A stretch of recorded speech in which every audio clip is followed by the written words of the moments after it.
Hi friends, welcome to கோமோஸ் lifestyle. கொட்டாங்குச்சியை வறுத்து பாருங்க, நீங்களே ஆச்சரியப்படுவீங்க. எதுக்காக செய்கிறோம் அப்படிங்கிறத வீடியோவில் சொல்லியிருக்கேன். இன்னைக்கான இந்த வீடியோ உங்களுக்கு ரொம்பவே யூஸ்ஃபுல்லாக இருக்கும். வீடியோவை ஸ்கிப் பண்ணாமல் பாருங்க. ஃபர்ஸ்ட் டைம் பார்க்குறவங்களா இருந்தால் சப்ஸ்கிரைப் பண்ணிட்டு பக்கத்தில் இருக்க பெல்லைக்கானையும் கிளிக் பண்ணி ஆளுன்னு கொடுத்துக்கோங்க. அப்போ தான் நான் போடக்கூடிய வீடியோக்கள் உங்களுக்கு நோட்டிஃபிகேஷனாக வரும்.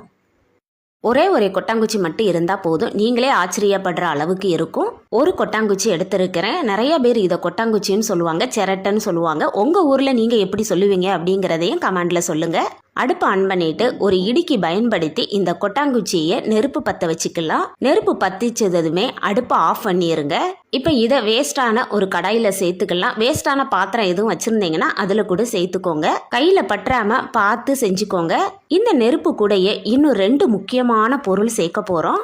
6 to 7 பாதாம் பருப்பை இந்த நெருப்போட சேர்த்துக்கலாம். இதுவும் நல்லா அதோட எரிஞ்சு கலரே மாறி வரும். இது கூடவே இன்னொரு பொருள் சேர்க்கணும்னு சொன்னேன்ல, அது கருவேப்பிலை தான். ஒரு கைப்பிடி அளவுக்கு கருவேப்பிலையை எடுத்துட்டு தண்ணியே இல்லாம காஞ்ச கருவேப்பிலையா இருந்தா கூட யூஸ் பண்ணிக்கலாம். ஆனா தண்ணியே இருக்கக்கூடாது. இதோட உருவி சேர்த்துக்கோங்க. சேர்த்திருக்க கொட்டாங்குச்சி, பாதாம் பருப்பு, கருவேப்பிலை இது எல்லாம் நல்லா எரிஞ்சு நல்லா கறி துண்டு மாதிரி கருப்பு கலர்ல மாறிடும். ஒரு ஸ்பூன் அப்படி இல்லைன்னா குச்சி பயன்படுத்தி ஒன்றுக்கு மேலே ஒன்றா இந்த மாதிரி எடுத்து போட்டு நல்லா இதை கறிய விடணும். நம்ம சேர்த்துருக்க எல்லா பொருளும் ஒன்று போல கரிஞ்சு வரணும். தீ அணைஞ்சதும் அப்படியே அந்த தணல்லையே எல்லாம் கரிஞ்சு வந்துடும். இப்போ பாருங்க, தீயெல்லாம் அணைஞ்சிருச்சுது. எல்லாமே ஒன்று போல நல்லா எரிஞ்சு வந்திருக்குது. இது நல்லா ஆறட்டும். ஆறுனதுக்கு அப்புறம் பார்க்கலாம். ஆறிருச்சு. நம்ம சேர்த்துருக்க பொருள் எல்லாமே ஒன்று போல கரிஞ்சு வந்திருக்கு. அந்த பாதாம்லாம் பாருங்க நல்லாவே கருப்பாக கரிஞ்சு போயிருச்சு, கறி துண்டு மாதிரி. கைட்டை எடுத்து கசக்கி காட்டுறேன் பாருங்க. இந்த அளவுக்கு பாதாம்லாம் நல்லா கரிஞ்சி வரணும். இதை செய்யறதுக்கு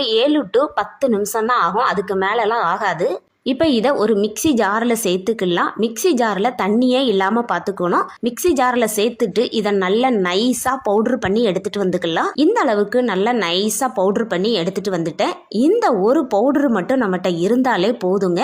பவுட்ரு பண்ணி எடுத்துகிட்டு வந்ததும் பாருங்கள் எவ்வளோ நல்லா டார்க் கருப்பு கலரில் இருக்குதுன்னு. இதை அப்படியே பயன்படுத்தக்கூடாது. ஒரு டீ வடிகட்டி எடுத்துக்கலாம். அதில் சேர்த்துட்டு நல்லா சலிச்சு எடுத்துக்கலாம். இப்போ நமக்கு ரொம்ப நைஸான பவுட்ரு கிடச்சிரும். இப்போ இந்த குறகுறப்பா இருக்கிறத இன்னொரு வாட்டி மிக்சி ஜாரில் சேர்த்துட்டு மறுபடியும் சலிச்சுக்கோங்க. அப்படி இல்லைன்னா இதை தூக்கி போட்டுருங்க.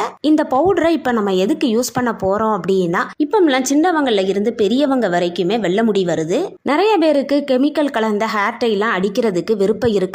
அந்த மாதிரி கெமிக்கல் கலந்த ஹேர் டைலாம் அடித்தோம் அப்படின்னா இருக்கிற முடியும் கொட்டி போயிடும். அவசரமாக ஃபங்க்ஷனுக்கு போகிறோம், ஹேர் டைலாம் அடிக்க டைம் இல்லை அப்படின்னு நினைக்கிறவங்க இந்த ஒரு பவுடர் மட்டும் இருந்தால் போதும். இந்த பவுடரை நம்ம 2 விதமாக பயன்படுத்தலாம். அது எப்படிங்கிறதையும் நான் சொல்கிறேன். இந்த பவுடரை அடிக்கடிலாம் செய்யணும்னு தேவையில்லை. ஒரு 2-3 சிரட்டையை சேர்த்து நம்ம செஞ்சுக்கிட்டோம்